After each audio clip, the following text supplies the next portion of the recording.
സമന്തയുടെ കാതുകുത്ത് കഴിഞ്ഞിട്ട് ഒരുപാട് കാലമായി എന്ന് എനിക്കറിയാം. പക്ഷേ അതെന്നെ ഇൻസ്പയർ ചെയ്തത് ഒരുപാട് വൈകിയാണ്. എന്നാൽ പിന്നെ എൻ്റെ മനസ്സ് മാറുന്നതിന് മുന്നേ ആ ചടങ്ങ് അങ്ങ് നടത്തിയേക്കാമെന്ന് ഞാനും വിചാരിച്ചു. അപ്പോഴേ എൻ്റെ അമ്മ പറഞ്ഞത് ഇതൊന്നും നിന്നെക്കൊണ്ട് പറ്റിയ പണിയല്ലെന്ന്. എന്നാൽ കുത്താൻ റെഡിയായിട്ട് നിൽക്കുന്ന കാതോ അതൊന്നും കേൾക്കാനും നിന്നില്ല കേട്ടോ.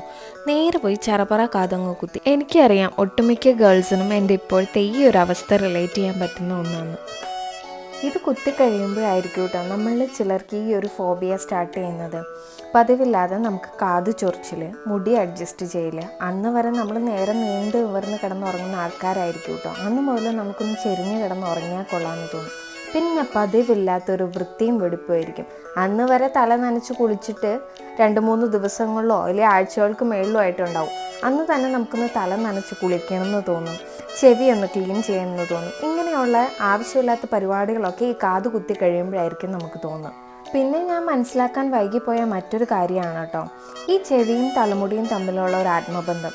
അതിനി എനിക്ക് മനസ്സിലാക്കാൻ കഴിഞ്ഞത് ഈ കാത് കുത്തിയതിന് ശേഷമാണ് കേട്ടോ. കാരണം എപ്പോൾ നോക്കിയാലും ഈ തലമുടി കമ്മലിനെ ചുറ്റിപ്പറ്റിയേ കിടക്കുകയുള്ളൂ.